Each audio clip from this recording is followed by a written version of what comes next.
Mais tout de même, je voulais parler un peu de les matchs à Paris. Évidemment, notre Wembley à Paris, pardon, non, Emily à Paris. Wembley in Paris. Donc la double confrontation entre les Pacers et les Spurs, évidemment, du côté de l'Accor Arena, hein, je crois. Bref, je ne sais pas. Bon, c'est vrai que le deuxième match, finalement, le deuxième match a été une sacrée rouste hein, de la part de Indiana, qui a bien fessé les Spurs. À quel point est-ce que c'est pertinent de regarder ça? Enfin, je sais pas, mais en un sens, il y avait aussi l'aspect de. Ça a été plein d'events. Et j'ai vu aussi tourner la blague de. Bon, finalement, les Spurs qui étaient allés manger au fast-food la veille, comme par hasard, ils se prennent une grosse rouste le lendemain. Mais non, il y a aussi, voilà, très simplement, en fait, il y a l'aspect de Haliburton qui est un peu sorti de sa boîte. Hein, vous l'avez vu sans doute. Haliburton qui a sorti je ne sais combien de 3 points, j'ai plus exactement le chiffre en tête, mais qui a un peu décidé du match, hein, assez clairement. Et donc, au final, ça se finit avec une énorme rouste de San Antonio qui, en plus, a perdu énormément de ballons sur ce match-là. Donc, ça n'a pas aidé, évidemment. Mais voilà, c'est vrai que de l'autre côté, les Pacers qui sont à 45% de réussite à 3 points, c'est quand même assez génial, qui vont beaucoup au rebond offensif. En plus, ça aussi, c'était assez un point, pardon, c'était un point clé, tout simplement.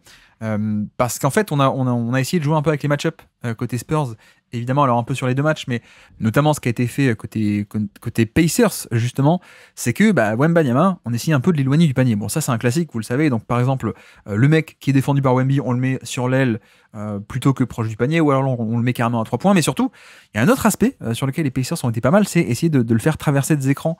Donc ça a été un problème. En plus, l'aspect également de pick and pop de Miles Turner qui a pu aussi poser quelques soucis entre, voilà, il y a cette tactique de on veut t'éloigner du panier, et si toi, tu choisis de tout de même aller au panier, d'accord, tu vas un peu neutraliser le drive ou annihiler une action au panier, mais ça veut dire que tu abandonnes quand même beaucoup Turner. Or, pour la plupart des pivots, il n'y a pas forcément cette capacité à appuyer dans tout le temps. En l'occurrence, Turner, il peut le faire. Il peut le faire un peu, et il peut même attaquer un peu sur le dribble. Il l'a fait une ou deux fois. Donc voilà, il y a cet aspect où finalement, Wemby n'était pas tout le temps parfaitement, non pas en position, mais en tout cas les Pacers, soit avec des écrans, soit avec la menace de pick and pop de Turner, sont arrivés un peu à l'embêter. Donc on a joué un peu avec les match-ups au fil du match, et notamment on a essayé de le placer sur un Pascal Siakam qui est plutôt entre guillemets le poste 4. Et c'est vrai que ça a changé un peu la géométrie du terrain par moment, parce que Siakam n'est pas forcément un shooter d'excellent acabit, et donc c'est vrai que Wemby pouvait un peu plus se permettre d'abandonner, et surtout il n'y avait pas cet aspect de est-ce que je vais au panier ou est-ce que je reste dans le périmètre, comme avec Miles Turner. Donc c'était assez intéressant, et c'est toujours un peu, toujours pas un peu, très intéressant ce genre de duel et de jeu de match-up. Hein, vous le connaissez, on en parle toutes les semaines sur le Basket Lab, dans les affiches de la semaine. On en parle d'ailleurs tous les jours sur le Basket Lab live sur Twitch aussi quand on parle de match. Mais voilà, c'est hyper intéressant ce jeu de qu'est-ce qu'on fait en fait, qu'est-ce qu'on fait, et on va essayer un peu tout ce qu'on peut faire pour neutraliser l'impact au panier, notamment de Wemby, qui est probablement à l'heure actuelle un des, si ce n'est le meilleur défenseur de NBA au niveau du panier, et qui en plus, oui, a ce côté aussi de finalement aussi un peu de mobilité et de capacité, mine de rien, à voilà, si tu défends un peu Siakam, bon, parfois il peut t'avoir, mais il y a ce côté de tu fais un close-out ou alors tu l'abandonnes un peu, tu reviens sur le joueur. Il y a quand même assez de mobilité. On parle pas de Roy Hibbert, hein, par exemple. Il y a quand même assez de mobilité pour survivre un peu, essayer de contourner ce genre d'obstacles. Mais en l'occurrence, là, les Pacers ont quand même déroulé un peu leur plan de jeu habituel. Bon, je vais pas redétailler, hein, mais tout ce qui est les pick and roll entre petits, les pistol action sur le côté, donc littéralement le meilleur qui remonte la balle sur l'aile, et avec un écran qui, donc soit il prend l'écran, soit il y a une feinte d'écran, et puis McConnell va au panier, ce genre de jeu entre petits.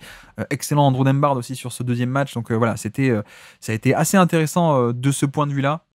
Et d'ailleurs, on peut même noter que les Pacers font un score offensif assez incroyable, alors qu'ils vont quasiment pas chercher de lancer franc, mais voilà, en fait, ils ont mis tous leurs tirs, notamment tous leurs tirs à 3 points. Ils ont perdu quasiment aucun ballon, alors que les Spurs, ça a été l'inverse. Ils sont allés beaucoup au rebond offensif aussi. Hein. Ça, pour le coup, c'est vrai que c'est un truc qui est... Enfin, je pense que tous ceux qui ont vu le match, en plus, s'en rendent compte. Il y avait ce côté d'attaquer le panier. Et justement, je le précise aussi parce que c'est lié également à ce jeu de match-up. Forcément, quand tu as Wembanyama que tu vas un peu chercher à mettre sur un tel ou un tel pour pas le mettre sur le pivot, ça crée des mismatchs. Et les mismatchs, on pense souvent en mismatch en termes d'isolation, par exemple, mais en fait, ça se joue un peu partout, les mismatchs, hein, notamment au rebond offensif aussi. C'est aussi d'ailleurs une des faiblesses du switch, par exemple, c'est que ça crée des mismatchs au rebond offensif. Et donc là, ça a été un peu le cas. Je pense qu'au final, les Pacers ont quand même bien dominé ce deuxième match. Et pour revenir un peu sur le premier aussi, c'est vrai qu'on avait un Wemby, j'ai trouvé, qui qui était un peu en mode je vais tout tenter. Voilà, c'est vrai qu'il y a cet aspect parfois avec Wemby où il a des qualités, vous le connaissez, assez extraordinaires. Mais j'ai trouvé que parfois il y avait un peu cet aspect et sur les deux matchs, hein, de peut-être beaucoup tenter, mais de beaucoup essayer. Aussi parce que le contexte de Paris, il était à la maison et donc on peut le comprendre, il y a pas du tout de souci. Mais c'est vrai qu'il y a des fois des actions en post-up où le tir a un peu déclenché, pas de la bonne manière, où des fois je remonte la balle, je prends un pull-up un peu tôt, alors que je trouvais que cette année, la sélection de tir était quand même globalement bien meilleure, moi je trouve, hein, que l'an passé, où c'était un peu plus free flow, peut-être, on peut dire. Là, j'ai trouvé que Wemby était un peu plus dans ce genre de spontanéité, peut-être on peut l'appeler comme ça, bon voilà, encore une fois, hein, ça peut se comprendre, donc il n'y a pas forcément surtout de problème. Il nous fait deux matchs, donc le premier qui est à 30 points, 11 rebonds, 6 assists, avec une plutôt bonne efficacité, en plus là-dessus, encore un gros usage, donc ça s'est pas vu, même pas du tout, hein, de ce point de vue-là, cet aspect un peu déchet dans le jeu. Et ce qui était intéressant, c'est que j'ai parlé de l'autre aspect, de duel de pivot. Mais pareil, Wemby, c'est quand même un mec qui peut attaquer l'espace, qui peut évoluer dans l'espace et mettre beaucoup, beaucoup en difficulté les mecs qu'on met sur lui. Donc, notamment un Miles Turner. Il n'y a pas que cet aspect de Wemby peut exister qu'en post-up, au contraire. Il peut exister à 3 points, il peut exister en porte de balle sur des pick and roll entre petits. On a vu quelques très belles connexions aussi également là-dessus. Il peut aussi, pick and pop, le fameux pick and pop, et puis j'attaque en sortie de dribble. Donc je vais attaquer dans l'espace Miles Turner s'il y a un mauvais close-out, etc., etc. Donc globalement, en fait, on était sur une performance de Wemby qui, voilà, beaucoup de jeux tendres, beaucoup de j'essaye, plus de spontanéité que d'habitude, peut-être on peut dire. Mais en même temps, ça peut se comprendre. Comme dit aussi, il y a eu des résultats qui étaient assez bons, hein, sur ce premier match. Sur le deuxième match, peut-être un peu moins, c'est vrai. Mais en même temps, je pense que vous l'avez tous vu aussi, hein, cette séquence où il y a l'espèce de rebond offensif ou de truc au panier, et puis derrière ça enchaîne avec le tir avec la planche à 3 points, le pull-up. Mais voilà, un peu moins de réussite peut-être sur ce deuxième match au final. Et puis l'écart était tel que voilà, on a aussi plié l'affaire beaucoup plus tôt. Et ce qui était marrant aussi, c'est que en fait, j'ai parlé du deuxième match où finalement c'est les Pacers qui ont beaucoup dominé au rebond offensif. Le premier match, ça a été totalement l'inverse. C'est-à-dire qu'on a eu affaire à une équipe des Spurs qui était à 44% de rebond offensif. C'est-à-dire qu'ils prenaient quasiment des rebonds offensifs sur quasiment la moitié de leur possession, de leur tir tenté. J'exagère un peu, mais c'est quand même un peu l'idée.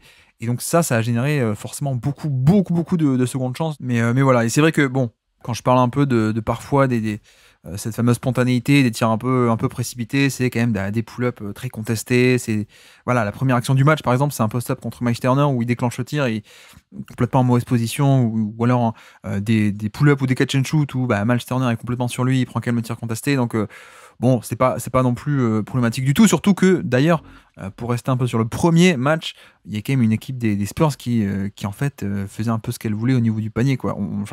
J'ai parlé des rebonds offensifs, mais voilà, même au niveau du panier, le pick and roll avec Chris Paul a d'ailleurs plutôt très bien marché.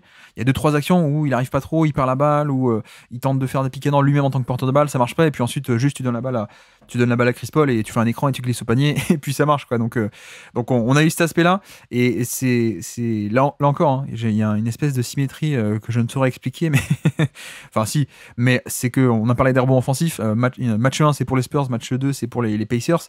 De l'autre côté, on a aussi cette symétrie pareil où on a eu le jeu de match-up à l'intérieur, où pareil, les Pacers n'ont pas tout le temps voulu garder Miles Turner sur Wembanyama, de la même manière que de l'autre côté, Wemby, on a essayé de le déplacer pour qu'il soit un peu plus libre et qu'il ne doive pas défendre le shooter à 3 points qui est Turner. Mais de l'autre côté, c'est pareil, on a aussi tenté pas mal de fois sur ce premier match l'aspect de Pascal Siakam qui a été placé sur Wemby. Pourquoi? Parce que oui, il va être plus petit, mais il y a cet aspect de plus mobile, et donc pour ce côté être attaqué dans l'espace, il est quand même bien meilleur. Et notamment les Spurs ont joué pas mal de fois le fameux système de Wemby, c'est-à-dire Wemby est dans le corner, il y a un écran, soit un cross-screen pour qu'il aille de l'autre côté sur le post-up, mais qui est de l'autre côté pour se libérer, soit sinon le fameux pin-down en fait. Donc un pin-down, c'est quoi? C'est un écran où Wemby est dans le corner, il doit remonter juste. Il remonte depuis le corner vers l'aile, grosso modo, je caricature, et à partir de cette position, c'est soit le défenseur est en retard et donc je peux curler, je peux continuer à avancer vers le panier, soit sinon le défenseur passe sous l'écran et j'ai un catch and shoot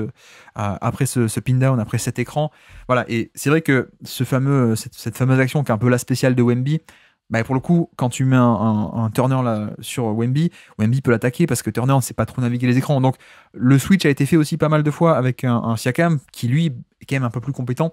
Et je vous renvoie, je ne vais pas en faire trop sur ces deux matchs non plus, parce que je sais que tout le monde en a beaucoup soupé de cette NBA à Paris.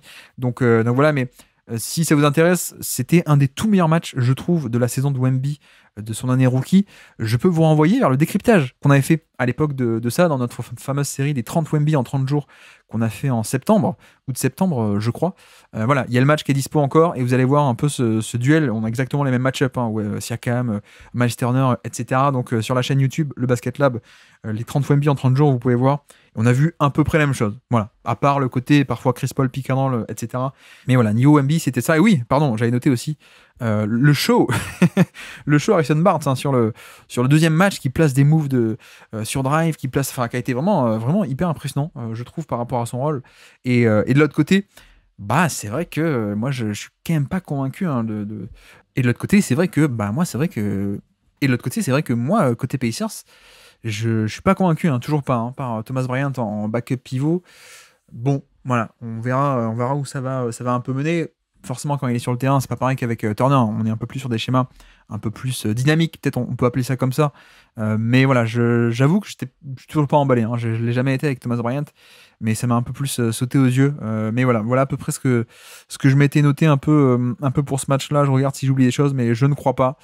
Donc voici pour ce Wemby in Paris, qui était, ma foi, au-delà des matchs qui, je trouve, ont été des matchs pas mal, mais voilà, c'était pas le principal. Au-delà des matchs, je pense que ça a surtout été un événement qui a dépassé le cadre du sportif, donc c'est pour ça que je ne veux pas non plus en faire des tonnes sur le sportif, et sur donc ces deux matchs de Wemby et des Spurs à Paris contre les Pacers, un partout, la balle au centre.